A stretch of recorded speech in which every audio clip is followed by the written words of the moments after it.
I'm here to talk to you about the problem of slavery. It didn't end in the 1860s. It's a social malady that's with us today, and it's increasing in its scope and virulence. The desire to enslave our fellow man is unfortunately intrinsic to the human character. It has been with us since the beginning of time, on every continent and in virtually every culture, from ancient Egypt to Babylon to Greece and Rome, Africa, Asia, Europe, and the United States. Germany and Japan openly practiced widespread slavery only 50 years ago, and the Soviet Union until less than a decade ago. China even today. It's a disease of our human nature, and yet people are under the impression that it no longer exists. I say to you that in a subtle form it exists in America today, and it's becoming less subtle and more manifest. Madison Avenue has just cleaned it up a little bit, dressed it up in new words.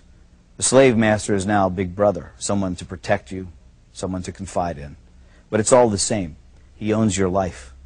This may sound far-fetched, but I think I can prove it. When the IRS allows you a tax deduction, they and their congressional collaborators and the media call it a tax subsidy. In other words, they designate it as a gift to you, a subsidy. The only way they could conceive this terminology is by presupposing that they, i.e. the government, own all the money. Their view is that they're entitled to it all. That which they allow you to keep is their compassionate and generous gift to you. How can this be? You create the money by your efforts, your sacrifice, your creativity, your risk-taking. So how can it belong to them? It's very simple. They own you.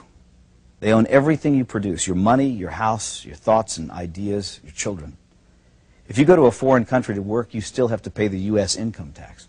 You could dig a hole in the middle of Siberia and they'd be entitled to a cut of your wages because in their minds, under their law, they own you. They create arcane and esoteric laws to criminalize you. You may try, but you can't obey them. You can't even understand them without a lot of professional help. You have to run around slavishly collecting little pieces of paper, receipts, 7 years of detailed financial records because you might be called on to give an account of yourself to the big boss man. And if you've made a mistake, he can take everything you have. He loves it that way. That's total power over you, slavery. I don't remember when we, the people, signed over ownership of ourselves.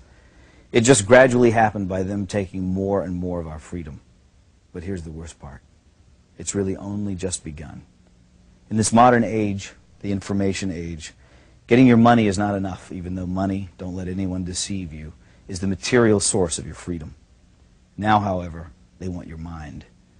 If you deviate in your thinking, if you commit one of the 10,000 taboos, and they perceive your actions as a threat, they'll come out and kill you.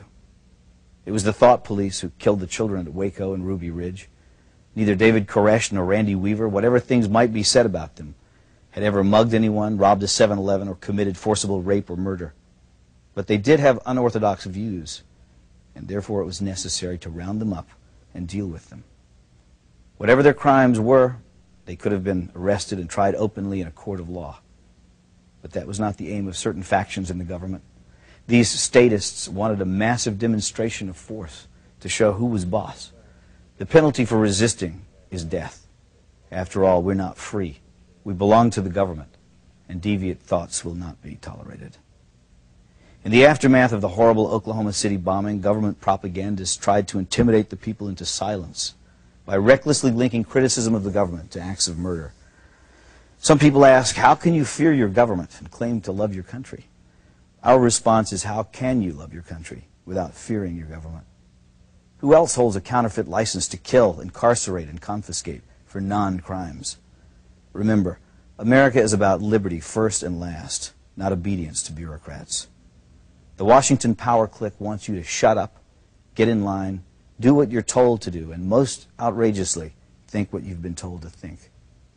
We have hundreds of politicians and thousands of lobbyists crawling all over Washington, thinking of ways to control you, to extend their will over you, to subvert your freedom and replace it with their will, to capture, that is, to steal your life force. And so we should all be very angry, because anger is the engine that drives our will to resist. And without resistance, without awareness, they will take it all. That's not just politically perverse. It's a sin against mankind, because freedom is actually sacred. Drop an ant into a jar and seal the lid. It will spend the rest of its life trying to get out. It has nowhere to go, but it wants to be free. That is its nature. It's the way every living thing is made. Once, a long time ago, I saw something at the zoo, a wolf lying in its cage. I thought about how this magnificent animal was the end product of millions of years of evolutionary design. A nose that could detect the faintest scent, ultrasonic hearing, eyes that could see in the dark, teeth and jaws capable of crushing thick bone, heart and lungs that could run him for hours in a sub-zero blizzard.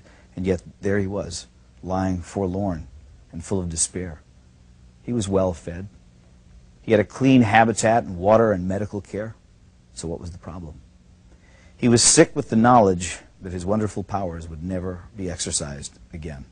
And so he lay there, his head on his paws, staring blankly ahead at perhaps some imaginary forest that he could never reach because there were bars around him.